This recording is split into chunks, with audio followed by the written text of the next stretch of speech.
ঠিক না বেটি? যে কটা বিতর্কিত সে কটা সব উইকেট পড়ে গেছে, পড়ে গেছে না? সরকার বোঝে কাকে দিয়ে খেলা হবে, বোঝে না? বোঝে না। এই জন্যে মমতা জাপাও কাইনতেছে, কাইন্দে লাভ নাই, ফাইটটা যায় করি বেড়াইলে, তাই এটা তো হতেই হবে। ঠিক না বেঠি?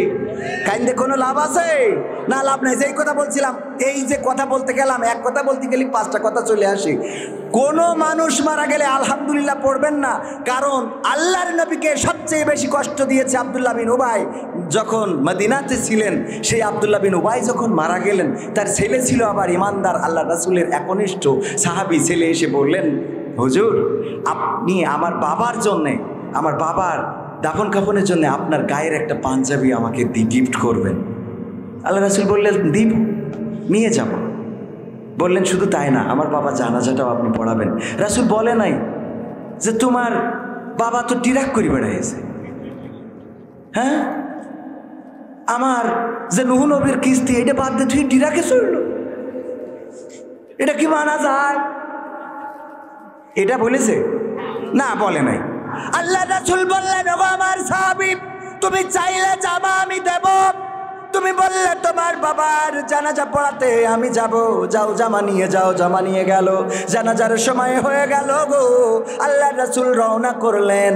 ওমর রাদিয়াল্লাহু তাআলা আনহু খুব রেগে গেলেন, আল্লাহ রাসূলকে টান দিয়ে ধরলেন, ওগো রাসূল একটু দাঁড়ান, আপনি কি সত্যিই যাবেন তার জানাজা পড়াইতে? আল্লাহ রাসূল বলল, কেন যাব না? আমি তো দয়ার নবী, মায়ার নবী। আল্লাহ আমাকে পাঠিয়েছে, আমাকে নবী করে পাঠিয়েছে শুধুমাত্র তোমার জন্যে, আবু বকরের জন্যে, বেলালের জন্যে নয়, আমাকে বিশ্বের জন্যে রহমত করে পাঠিয়েছেন। আল্লাহর হুকুম যতক্ষণ না আসে রে, আল্লাহ যদি বাধা না দেয়, তাইলে আমি তার জানাজা পড়ানো থেকে বিরত থাকবো। আল্লাহর নবীকে ওমর রাদিয়াল্লাহু তাআলা আনহু বললেন, যদি আল্লাহ আপনাকে বাধা না দেয়, তাহলে আমি সন্দেহ করি আপনি আসলে আল্লাহর রাসূল কিনা।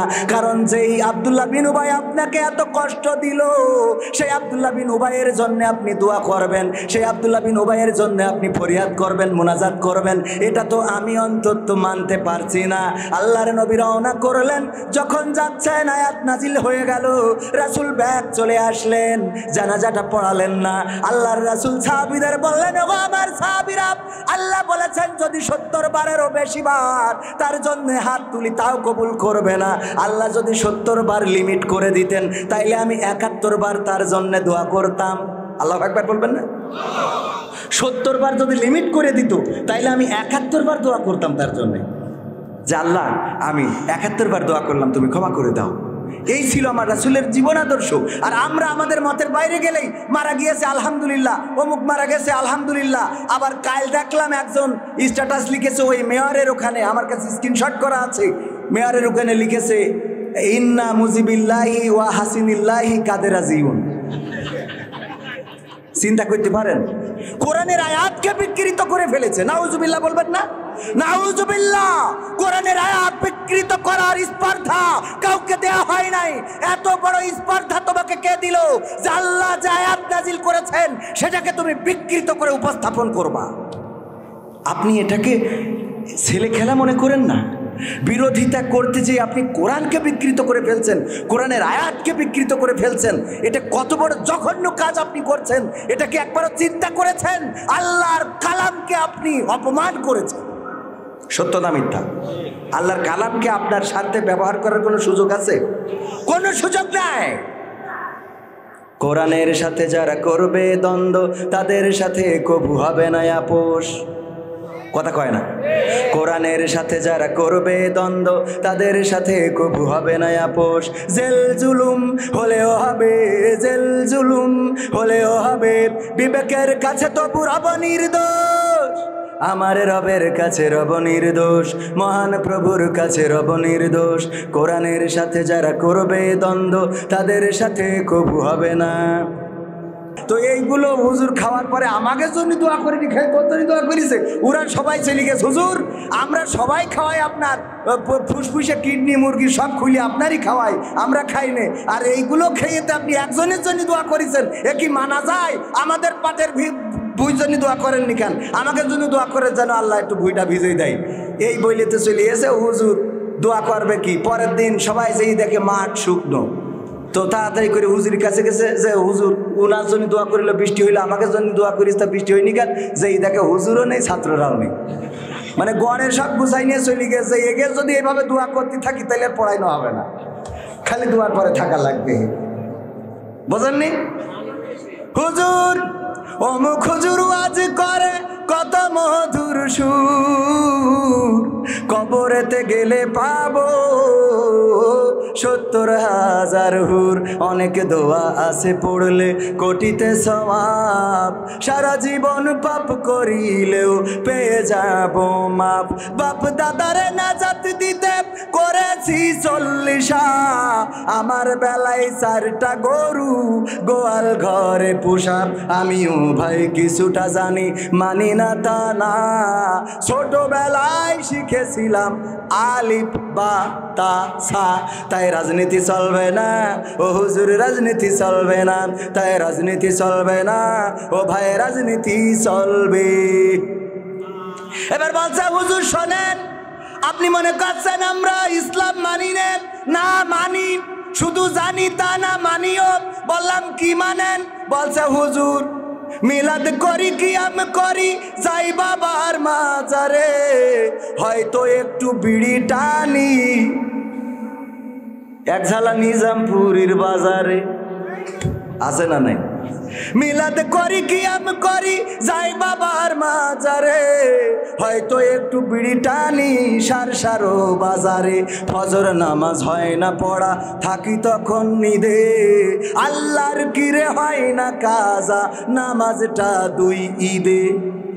নিয়মিত চেষ্টা করি পড়তে জুম্মা নামাজ, সেদিন শুধু হয় না পড়া, যেদিন থাকে কাজ।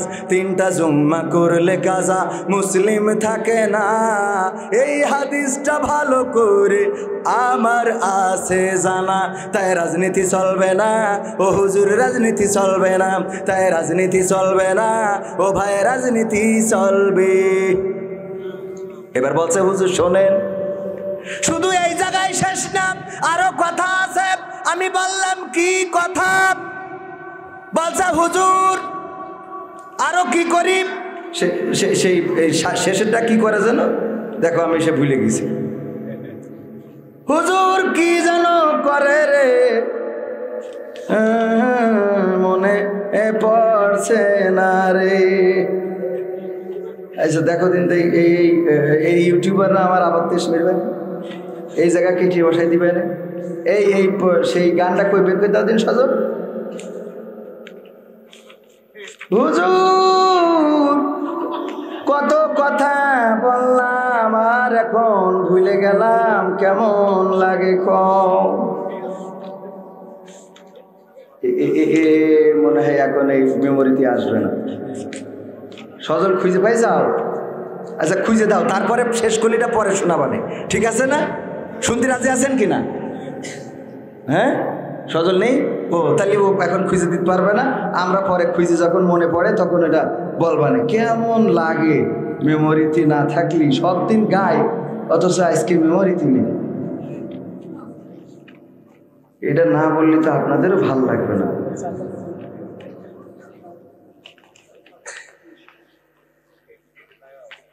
হ্যাঁ পাইছি।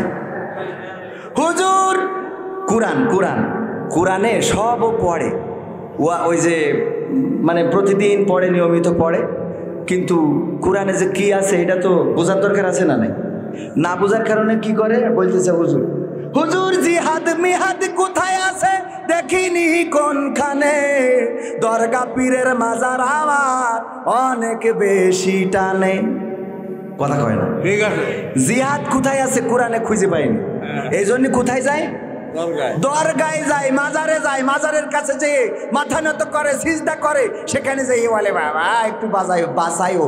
ভোটের আগে মাজারে যেয়ে দোয়া নিয়ে আসে, আছে না নাই? ভোটের আগে মাথায় টুপি পরার মতো নেতা আছে না নাই? আর ভোট হয়ে গেলে টুপিওয়ালা যারা, তাদেরকে ধরে কারাগারে ভরার মতো নেতা আল্লাহর জমিনে আছে না নাই? আপনাদের এলাকায় নেই, কিন্তু অন্য এলাকায় আছে। হুজুর জিহাদ মিহাদ কোথায় আছে দেখিনি কোনখানে, দরগা পীরের মাজার আমার অনেক বেশি টানে, সেথায় গেলে শর্টকাটে ভাই জান্নাত পাওয়া যায়, পরকালে তরাই নেবে চিন্তা তেমন নাই। পীর সাহেবের কাছে মুরিদ আমি আমার নেতা, বছর বছর নাজরানা দিই আমি আবার সেথা, হইলে ওরস কোনোভাবে মিস তো করি না, ওখান থেকেই আল্লাহ রাসূল হয়েছে জানা। তাই রাজনীতি চলবে না ও হুজুর, রাজনীতি চলবে না, তাই রাজনীতি চলবে না ও হুজুর, রাজনীতি চলবে। এরকম বলার মতো মানুষ আছে না নাই? জিহাদ কোরআনে কেন খুঁজে পাই নাই? কারণ কোরআন বোঝে, কথা কয় না, বোঝে না। উদাহরণ দেয় আমাদের আব্দুল্লাহ আল আমিন ভাই, এই উদাহরণটা না দিলে ওয়াজটা কমপ্লিট থাকে না। সেই উদাহরণটা হলো আব্দুল্লাহ আল আমিন ভাই বলছে এক মসজিদের ইমাম সাহেব ছিল একটু খুড়া ন্যাংরা, আপনারা কি খুড়া বলেন না? খুড়া তো বোঝেন, যশোরের মানুষ খুড়া। আর একজন মুসাল্লি ছিল সে একটু কানা, চোখে কম দেখে, আপনাদের তো চোখে কম দেখে, এর মানুষ কানা বলে আর ইমামরা একটু খুড়া বলে। তো এই দুইজনে তর্ক করতেছে, একজন বলছে ইন্ডিয়া ভালো খেলে আর একজন বলছে ভারত ভালো খেলে। দুইটাই এক জিনিস হয়ে গেল না? অনেকেই ধরতে পারিনি, দেখি যাও একটু মন দিয়ে শুনবেন তাহলে ধরা যাবে। বলছে অস্ট্রেলিয়া ভালো খেলে আর একজন বলছে ইন্ডিয়া ভালো খেলে, ইমাম ইন্ডিয়ার পক্ষে, মুসাল্লি হলো অস্ট্রেলিয়ার পক্ষে। দুইজনে তর্ক করতে করতে মাগরিবের আজান হয়ে গেছে, বলছে চলো তর্ক বাদ, নামাজ পড়ে আসি। মসজিদে যেয়ে নামাজে দাঁড়াইছে, দাঁড়ানোর পরে ইমাম সাহেব তেলাওয়াত করতেছে, ওয়া কানা মিনাল কাফিরিন। কানা বলছে হুজুর তো জমের খারাপ। ক্রিকেট খেলা নিয়ে তর্ক হইলো চার দোকানে, আর নামাজের মধ্যে এসে বলছে ওয়া কানা মিনাল কাফিরিন, আমি কানা কাফে। হ্যাঁ আচ্ছা হুজুর আজকে মাফ করে দিলাম, এরপরে যদি কোনোদিন বলেন তাইলে আমি কিন্তু মাফ করব না। আজকে আপনি আমাদের গ্রামের হুজুর, মসজিদের হুজুর, আপনার সম্মানে মাফ। এরপরে আবার যেদিন তেলাওয়াত করেছে ওয়া কানা মিনাল কাফিরিন, কানা বলছে হুজুর আমার ধৈর্য বেনাপোলের বর্ডার ছাড়াই ভারতে ঢুকে গেছে, আর সম্ভব না। আমি ধৈর্য ধরেছিলাম যে আপনি আমার এলাকার মেহমান, আমার ইমাম, আপনি বলেছেন আগের দিন আমি মন খারাপ করিনি, এক ক্রিকেট নিয়ে কতবার আমার কাফের বানাবেন। আপনার তো ইমাম মানুষ পড়ার অধিকার আছে রে, আমি মুসাল্লি, আমারও লুকমা দেওয়ার অধিকার আল্লাহ দিয়েছে। আপনি বললেন ওয়া কানা মিনাল কাফিরিন, আমি লুকমা দিয়ে বলছি আল্লাহু আকবার, ওয়া খুড়া মিনাল ফাসিকিন। আমি কানা কাফের হইলে তুমি খুড়া ফাসিক। তার মানে ও কি বুঝেছে কোরআনের আয়াত? বুঝতে পেরেছে? বোঝে নাই, বোঝে নাই রে, যদি বুঝতো তাইলে এই খুড়া মিনাল ফাসিকিন বলতো। অনেকেই আছে বোঝে না কোন জায়গায় কি বলতে হবে। গতকালকে আমি আলোচনায় বলেছিলাম, গতকাল দেখলাম একজন মেয়র সে কম্বল বিতরণের সময় হার্ট স্ট্রোক করে অথবা ব্রেন স্ট্রোক করে মারা গিয়েছে। কম্বল বিতরণ করছিল, মেম্বারটা হলো সরকারি দলের। তো বিরোধী দলের লোক যারা, তারা ওখানে ইন্না লিল্লাহ না পড়িয়ে সব আলহামদুলিল্লাহ পড়তেছে। এটা কি ভালো কথা? এটা ভালো কথা না।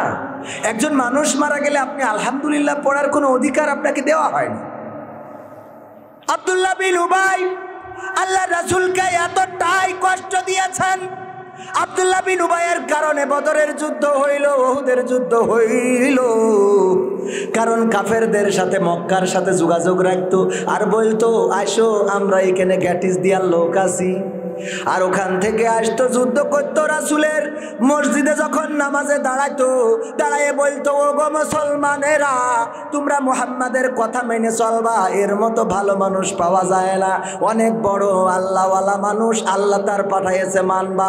আর বাইরে যাইয়ে বলতো রে ওর কিন্তু জেলে না ঢুকালি হবে না। কথা কি বোঝা গেছে? এই কথা বলে বেড়াইতো, সামনে বলতো নৌকা, পিছনে যাইয়ে টিরা। বোঝা গেছে? মানে উদাহরণ বুঝাই দিচ্ছি আপনারা, উদাহরণ। এটা আবার রাজনীতিতে নেওয়ার দরকার নেই। খেলা হওয়ার হয়ে গেছে, যা হওয়ার ছিল হয়েছে। সুতরাং কে আর এটা নিয়ে রাজনীতি করা যাবে না, মনে থাকবে। এটা নিয়ে আর কোন রাজনীতি করা যাবে, যা হওয়ার তা তো হয়েছে। এক চাচা গেছে, যাওয়ার পরে চাচা বলতেছে বাবা দেখো আমার নাম্বারটা কত, একটু মিলাই দাও। বলছে চাচা আপনি কেন আসলেন, অসুস্থ মানুষ? বলছে কেন? তো অসুস্থ আপনি আসবেন কেন? আপনি অসুস্থ থাকার কারণে আমরা তো মানবতাবাদী গো, আমরা মেরে দিছি আপনারটা। আচ্ছা ডাক্তার তো কাজ করিস তো এখানে একটু কালি মাই দাও, না বাড়ি গেলে আবার বৌমাকে বান দিতে পারেনি, কালিটা লাগাই দাও। লাগাইতে গেছে, যাচ্ছে বলছে শোনেন চাষিরটা, চাষি দিয়ে গেছে, ওই চাষিরটাও দেওয়া হয়ে গেছে, আপনি টেনশন করেন না, চাষির আবার জন্য পাঠাইয়েন না। বলছে তোমার চাষিও দিয়েছে? বলছে হ্যাঁ চাষির ভোট হয়ে গেছে। ও চাষা বুঝেছে অন্যরকম। চাষা বলছে আল্লাহ কত বড় নেমো খারাপ, এই মহিলার সাথে সংসার করেছি আমি, কি বড় নেমো খারাপ গো। তা বলছে কেন চাষা? বলছে ও 12 বছর পরে এসে ভোটটা দিয়ে গেছে, কবরেতে এসে তো আমার সাথে দেখা করে যাবে না, ও দিয়ে গেল তা দেখা করে গেল না কেউ, এত বড় নেমো খারাপ, ওর সাথে আমি জান্নাতেও যাবো না। চাষা তো বোঝে না, তা বলার কোনো দরকার আছে নাকি?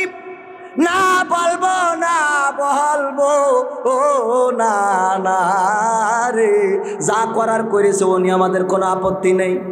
কারণ আগে আমরা জামাত বিএনপি আওয়ামী লীগ এই নিয়ে লড়াই চলতো, আর এখন নামি দামি আর দামি নিয়ে লড়াই চল, কথা কয় না।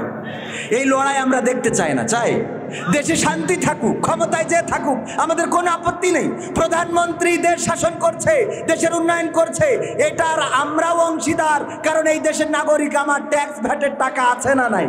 পদ্মা সেতুতে আমার টাকা আছে না নাই? রাস্তার উন্নয়ন হইলে সেখানে আমার টাকা আছে না নাই? পাকা রাস্তায় যদি সলিং হয় আমার টাকা আছে না নাই? পাকা রাস্তায় সলিং হইলে আমার টাকা নেই, ওদের টাকা আমি খেয়ে তুইছি। কারণ 500 টাকা 1000 টাকা পেয়ে তেষ্টা মেরি চাইলেন মনে নেই, তা সলিং হবে না তো অন্য কিছু হবে। পাকামো ও আমার ভাইয়েরা, এইটা নিয়ে আমাদের কোনো বক্তব্য নেই। আমাদের বক্তব্য হলো রাষ্ট্র ক্ষমতায় যারা গো, ওরা যদি কোরআন কায়েম করে দেয় আমাদের আর কোনো দাবি দাবা আছে? কোরআন কায়েম করলে আমরা তো কোনো নেতার অনুসরণ করি না, যে অমুক নেতার। আমাদের নেতা একজন, তিনি হলেন আখেরি জামানার পয়গম্বর হযরত মুহাম্মদ সাল্লাল্লাহু। এর বাইরে আমাদের কোনো নেতা আছে? আমাদের জীবন আদর্শ এর বাইরে আর কেউ? আমরা দাড়ি রাখি কে জন্য? সাইড দাড়ি রেখেছি তাই আমরা দাড়ি রাখি, আমাদের নিজামের মুখে দাড়ি তাই আমরা দাড়ি রাখি, ফয়জুল করিম সাহেবের মুখে দাড়ি তাই আমরা দাড়ি রাখি, হাফিজুর রহমান সিদ্দিকী কুয়াকাটা হুজুরের মুখে দাড়ি তাই না, আমরা দাড়ি রাখি আমার রাসূল দাড়ি রেখেছেন তাই, ঠিক না? আমরা পাঞ্জাবি পরি কারণ আমাদের কুয়াকাটা হুজুর পাঞ্জাবি পরে তাই না, আমরা পাঞ্জাবি পরি আমার রাসূলের পোশাক ছিল এটা, এই জন্য আমরা পাঞ্জাবি পরি। সম্মানিত ভাইরা, টুপি সব কিছু আমি খুব শর্টকাটে বলছি, তো সব মিলায়ে এই জন্য আমাদের কোনো নেতার পরিবর্তন আমরা চাই না, সরকারের পরিবর্তনও চাই না, ভোটের পরিবর্তনও চাই না। আমরা সেই নেতা চাই যেই নেতা সংসদে দাঁড়িয়ে বলবে এই রাষ্ট্র আল্লাহর জমিনে আল্লাহর বিধান ছাড়া মানব রচিত কোনো মতবাদ দিয়ে বাংলাদেশ চলবে না। বাংলাদেশ যদি চলতে হয় আল্লাহর কোরআনের আইন দিয়ে চলতে হবে, বলেন ঠিক কিনা?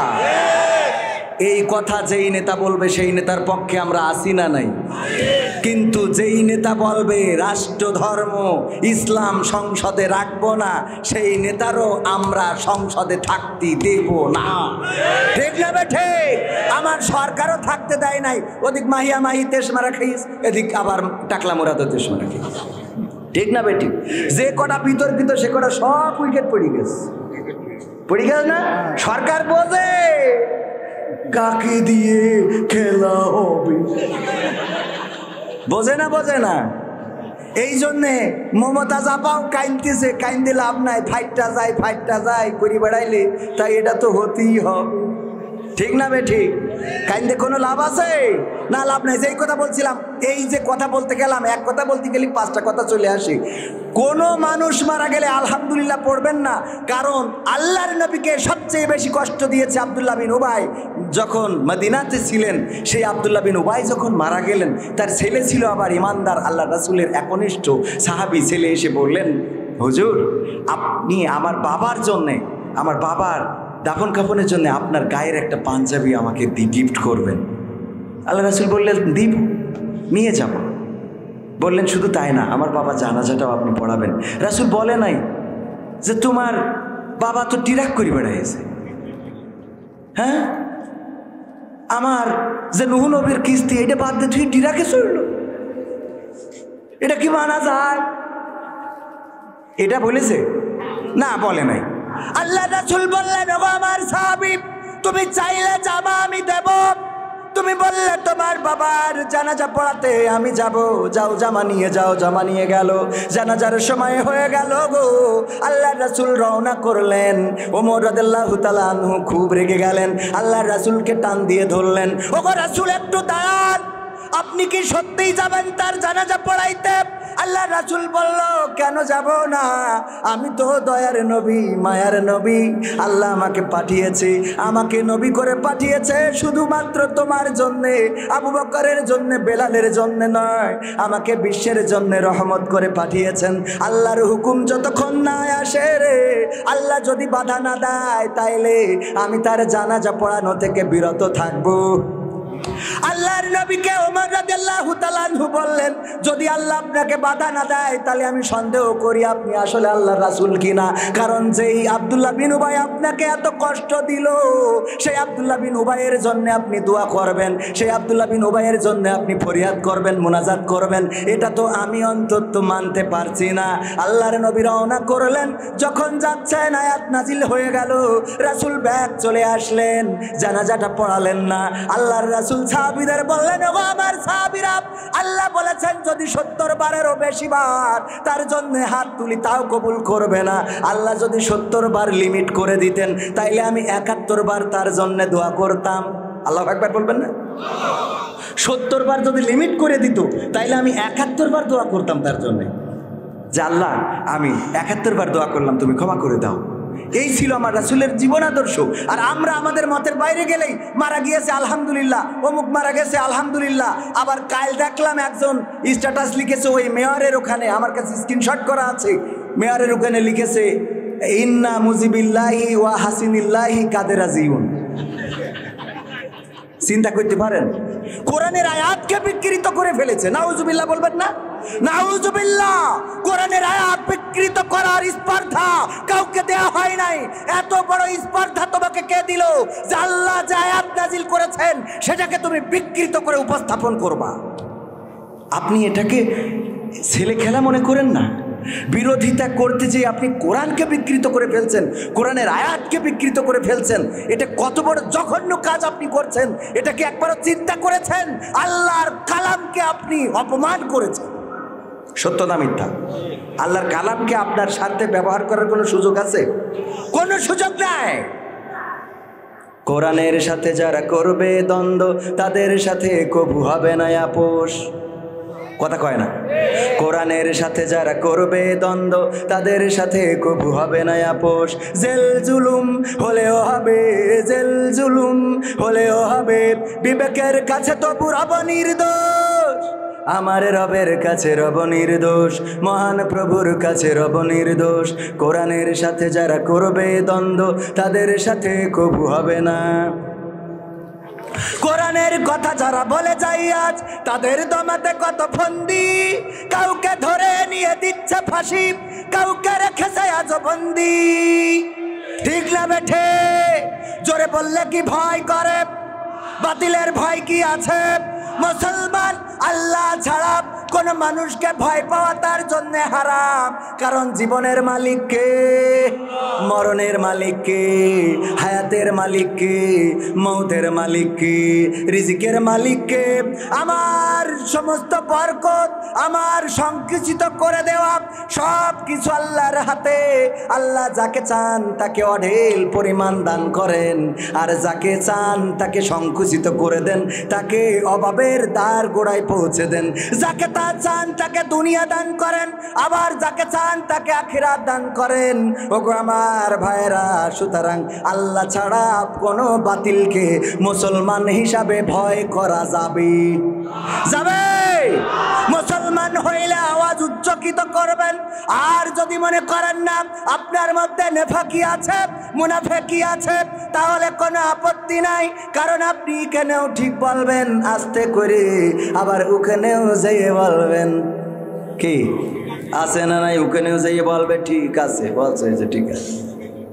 কোরআনের কথা যারা বলে যায় আজ, তাদের দমাতে কত ফন্দি, কাউকে ধরে নিয়ে দিচ্ছে ফাঁসি, কাউকে রেখেছে আজ বন্দি। হক কথা বললেই জ্বলে যায় গাব, কোরআনের কথা সইতে পারে না। হক কথা বললেই জ্বলে যায় গাব, কোরআনের কথা সইতে পারে না। জানি না তাদের আমাদের পরে কেন এত আক্রোশ। জেল জুলুম হলেও হবে, জেল জুলুম হলেও হবে, বিবেকের কাছে তো পুরাবো নির্দোষ।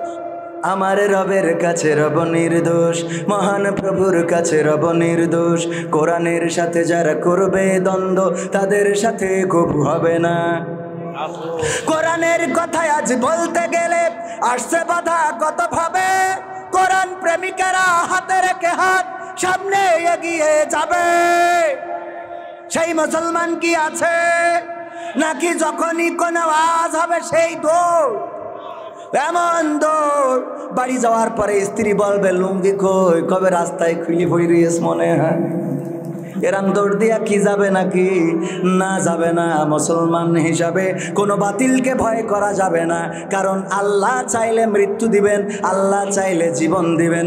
আল্লাহ রাব্বুল আলামিন বলেছেন, বলো ইন্না সলাতি ওয়া নুসুকি ওয়া মাহইয়ায়া ওয়া মামাতি লিল্লাহি রাব্বিল আলামিন। আমার আল্লাহ বলছেন, বলো নিশ্চয় আমার নামাজ, আমার কুরবানি, আমার জীবন, আমার মরণ সব আল্লাহর জন্যে। কিন্তু আমরা এই কথা বলে আবার বলি, এমপি সাহেব আপনি যদি ফোন না করে দেন রে গো, তাইলে আমার দেশ মারা সারারি। আছে না নাই? অথচ জীবন দেওয়ার মালিককে আল্লাহ এ ব্যাপারে অনেক বিশদ আলোচনা করব না। আকর্ষণ আর যেহেতু অল্প সময় আছে, মা বোনেরাও আছে, ওদের ব্যাপারেও দুই একটা কথা বলার দরকার আছে না নাই? মা বোনেরাও বিপথগামী হয়ে যাচ্ছে। আগে বুরখা ছেড়ে ভুল পথে যেত, আর এখন বুরখা পরে ভুল পথে চলে যায়। এমন আছে না নাই? বুরকা পরে ভুল পথে যায়। আমার মা বোনেরা যারা ভুল পথে চলেন, বলতে চাই, ওগো মা বোনেরা, এই দুনিয়ার জীবন শেষ নয়, একদিন পরকালের ময়দানে উঠা লাগবে, সেখানে পাপ পুণ্যের হিসাব দেয়া লাগবে। আল্লাহ বলবেন, ইকরা কিতাবাকা কাফা বিনাফসিকাল ইয়াউমা আলাইকা হাসিবা। পড়ো তোমার কিতাব, তুমি পড়ে তোমার হিসাব তুমি করে দাও। ওগো আমার ভাইরা, পরকালের ময়দানে যখন হিসাব করে দিতে বলবে, আপনি দেখতে পাবেন আপনার আমল নামায় কি লেখা আছে, ভালো না মন্দ, আপনি পৃষ্ঠা উল্টাইলেই পাবেন না। আজকে সারাদিন যা করেছেন যদি ভিডিও করা হয়, সেই ভিডিও দেখার পরে সারাদিন আপনি নামাজ পড়েছেন নাকি রোজা করেছেন, নাকি আপনি মেয়েদের পিছনে ঘুরে বেরিয়েছেন, নাকি পরকিয়া করেছেন, নাকি অন্যের আইল সুজাইল ব্যাখ্যা করেছেন, এইগুলো সব সিসি ক্যামেরায় ভিডিও হইলে দেখা যাবে না? কথা কয় না? যাবে না? যদি যায় পরকালে আল্লাহ দেখাইতে পারবে না। আল্লাহ সব দেখিয়ে দিবেন। ওই দিন দেখবেন মা বোনেরা আমার, কোথায় আপনি বুরকা পরে অন্যায় করেছেন, কোথায় আপনি ইমোতে ভিডিও কলে কার সাথে কথা বলেছেন স্বামীর বাইরে, কার সাথে আপনি হাসি মনে কথা বলেছেন। স্বামী যখন ফোন দেয় আপনার মিজাজটা খারাপ হয়ে যায়, বলো কি হয়েছে? আর যখন আর দেওরা ফোন দেয়, আমার স্বামী আমার যেমন তেমন, দেওরাই আমার মনের মতন রে। আছে না নাই? এরকম যদি থাকে, এটা পরকালে দেখা যাবে না? পরকালে দেখা যাবে। সুতরাং ভাইয়েরা আমার, মায়েরা আমার, পর্দা করে চলবেন। আল্লাহর কাছে দাঁড়ানো লাগবে, হিসাব দেওয়া লাগবে। আপনার স্বামীর আমানত, সেটা রক্ষা করবেন। রাসূল মেরাজ থেকে আসলেন, এসে বললেন, ওগো নারীরা, তোমরা দান সাদকা বেশি করে করো, কারণ তোমাদেরকে আমি দেখেছি জাহান্নামে বেশি দেখেছি তোমাদের। আল্লাহর নবীকে বলা হলো, ওগো নবী, কেন নারীরা এত জাহান্নামী? আল্লাহর নবী বললেন, কারণ নারীরা দুইটা অন্যায় বেশি করে, তার মধ্যে 1 নম্বর হলো জাহান্নামে যাওয়ার কারণ। 1 নম্বর, মা বোনেরা ভাইরা একটু কান খুলে শুনে নেন। 1 নম্বর কারণ হলো তারা স্বামীর প্রতি অকৃতজ্ঞ থাকে, আর 2 নম্বর কারণ হলো তারা বেশি বেশি করে অভিশাপ দেয়। কি দেয়? একজন আমার প্রশ্ন করছে, এক মহিলা ফোন দিয়েছে, হুজুর আমার স্বামী মারা গেছে কয়দিন আগে। তাই বললাম আমি কি করব, আমার তো বিয়ে করা শেষ হয় না, এই জন্য দিনই আমি আমার স্বামীর মাঝে মাঝে রাগ করে বলতাম, মরে না কেন, তুমি মরো না কেন, তোমার মালাকুল মউত দেখে না কেন, আজরাইল তোমার চেনে না কেন, আমি পারি না আর পারি না, আমার স্বামী কেন মরে না, আজরাইল কি চেনে নাই আমার স্বামী রে গো, আমি পারি না আর পারি না। বুঝা গেছে? এই কথা বলতাম। আসলে হুজুর উনি মারা যাওয়ার পরে আমার বড্ড কষ্ট হচ্ছে যে আমার অভিশাপে মরল নাকি সত্যি ওর আবুল হায়াত শেষ। বোঝেননি? আমি বললাম আমি কইতে পারবো না। দুলাভাই কি ভয় করে? মোনাজাত করবো তো কোন কেন মোনাজাত করতে? আমি তো খারাপ কিছু করছি? খারাপ কিছু কইছি? ভাই কাছে মোনাজাত করে দেন, খারাপ লাগে না? আমার রাত করে উঠালেন, আমি যা কইতা তো আপনারা জেনে শুনে নিয়ে আসেন। আমার তো বক্তব্য, আমি তো কোনো দলের না, আমি ইসলামের। কিসের? আমি কিসের? প্রশ্ন করে বিএনপি নাকি আসো তুমি আওয়ামীতে, কেউ বা বলে জামাত নাকি আসো তুমি হেফাজতে। প্রশ্ন করে বিএনপি নাকি আসো তুমি আওয়ামীতে, কেউ বা বলে জামাত নাকি আসো তুমি হেফাজতে। আমি বলি মুসলিম, আমি ইসলাম নিয়ে আছি, মানুষ সমাজে মানুষ হয়ে মানুষের মতো বাঁচি। ও ভাই ট্যাগ লাগাইও না, আমায় মার্কা দিও না, ও ভাই ট্যাগ লাগাইও না, আমায় মার্কা দিও না। মানুষের গড়া মতবাদে আমি করি না মাখামাখি, রবের ভালোবাসা পেতে কাঁধে দুটি আঁকি। কোরআনের আইন মানুষের তরে জেনেছি আমি, তাই ইকামতে দিনের কথা সদাই বলে যাই। নিয়ম মানি আল্লাহ তাআলার পৌঁছাতে তার কাছাকাছি, মানুষ সমাজে মানুষ হয়ে মানুষের মতো বাঁচি। ও ভাই ট্যাগ লাগাইও না, আমায় মার্কা দিও না, আমি নৌকা চালাই না, আমি টিরাকো চালাই না। যেখানে জালিম জুলুম করে মাজলুম কাঁদে দুঃখে, সেখানে আমি কেমনে হাসি বলো মনের সুখে। কোরআনের খাদেম নির্যাতিত ভাঙে ধৈর্যের বাঁধ, তাই তো আমি সকাল বিকাল করে যাই প্রতিবাদ। সব মানুষের মুখের হাসি আমি সদাই যাচ্ছি, মানুষ সমাজে মানুষ হয়ে মানুষের মতো বাঁচি। ও ভাই ট্যাগ লাগাইও না, আমায় মার্কা দিও না, আমি দাড়ি পাল্লারও না, আমি হাত পাখাও না। কথা কি বোঝা গেছে? আমি কিসের? ইসলামের। ইসলাম যেমনে আমরাও সামনে। আমার আওয়ামী লীগের ভাইয়েরা যদি বলে ওগো কবির ভাই আমরা বাংলাদেশে কোরআনের আইন চাই, তাইলে আমি আওয়ামী লীগের লোক। যদি বলে ওই জাসদের ভাইয়েরা বলে আমরা আর বামপন্থী দল করব না, ডাইনপন্থী হয়ে গেলাম, বাংলার জমিনে কোরআনের রাজ কায়েম করার আন্দোলন করব, তাইলে আমার জাসদ করতে কোনো আপত্তি আছে নাকি? না নাই। মেম্বার যদি বলে আমি মেম্বার হওয়ার পরে আমার ইউনিয়নে চুরি হতে দেব না, মাদক সেবন করতে দেব না, অন্যায় হতে দেব না, আমি মেম্বারের পক্ষে যাব। আর মেম্বার যদি বলে আমি পাশ করার পরে চোরেরা তোরা যা মনে চাই চুরি করবি, কোনো আপত্তি নাই, দুর্নীতিবাজেরা তোকে স্বাধীন করে দেবো, ইয়াবাখোররা তোরা বটতলায় তোকে ঘর বানাই দেবো, ওর মধ্যে ঢুকে ঢুকে বিড়ির তামাক ফেলে দিয়ে মাল পুড়িয়ে খাবি, কোনো অসুবিধে নেই। তাইলে ওই চেয়ারম্যানের সাথে আমি, ওই মেম্বারের সাথে আমি থাকতে পারবো না, পারবো নারী। কথা ঠিক আছে তো? আল্লাহুম্মা আমিন। রব্বানা যালামনা আনফুসানা ওয়া ইল্লাম তাগফির লানা ওয়া তারহামনা লানাকুনান্না মিনাল খাসিরিন। রব্বানা আতিনা ফিদ দুনিয়া হাসানাতাও ওয়া ফিল আখিরাতি হাসানা ওয়া কিনা আযাবান নার। ও আল্লাহ, গভীর রাত তোমার বান্দাদের নিয়ে বসেছি, পর্দার অন্তরালে মা বোনেরাও রয়েছে গো আল্লাহ। এতক্ষণ পর্যন্ত যারা তোমার কোরআনের বাগানে ছিল। আল্লাহ তুমি দয়া করে সকলকে তোমার শাহী দরবারে কবুল করে নাও। আল্লাহ সকলের জীবনের গুনাহগুলো ক্ষমা করে দাও। ওগো আল্লাহ, জেনে না জেনে, বুঝে না বুঝে শয়তানের ওয়াসওয়াসায় পড়ে যত গুনাহ করেছি, জীবনে এমন অনেক গুনাহ আছে গো। যদি মা জানতো, মা ভাত রান্না করে খাওয়াতো না। যদি বাবা জানতো, বাবা বাড়িতে ঢুকতে দিত না। যদি আমার বন্ধু বান্ধবের জানতো, বন্ধুত্ব থাকতো না। যদি স্ত্রী জানতো, সংসার করতো না। এমন অনেক গুনাহ আছে গো, পৃথিবীর কোনো মানুষ জানে না, কিন্তু তোমার চোখ তো ফাঁকি দিতে পারি নাই। ওগো আল্লাহ, এমন যত গুনাহ আছে রে, তুমি সকল গুনাহগুলো ক্ষমা করে দাও। ওগো আল্লাহ, তোমার কাছে হাত তুললেই মনে পড়ে যায় জনম দুঃখিনী মায়ের কথা রে, যাদের মা চিরজন্মের মতো বিদায় নিয়ে অন্ধকার কবরে চলে গেছে, আর তো কোনোদিন ফিরে আসবে না গো আল্লাহ। ওগো আল্লাহ, শীতের রাত মা যখন ঘুমাতাম মায়ের সাথে, যদি ল্যাপটা একটু আমার গা থেকে পড়ে যেত, আমাদের গা থেকে সরে যেত, কিংবা আমরা একটু ল্যাপের বাইরে সরে যেতাম, মা তাড়াতাড়ি করে ঢেকে দিত যে আমার ছেলেটা শীতে কাঁপুনি ধরে যাবে। ওগো আল্লাহ, সেই মা এই শীতের রাতে গহীন কবরে মাটির মধ্যে ঘুমিয়ে আছে, তাহারে কম্বল লাগে না, তার শীতের জন্য কোনো বস্ত্র দেওয়া লাগে না গো আল্লাহ।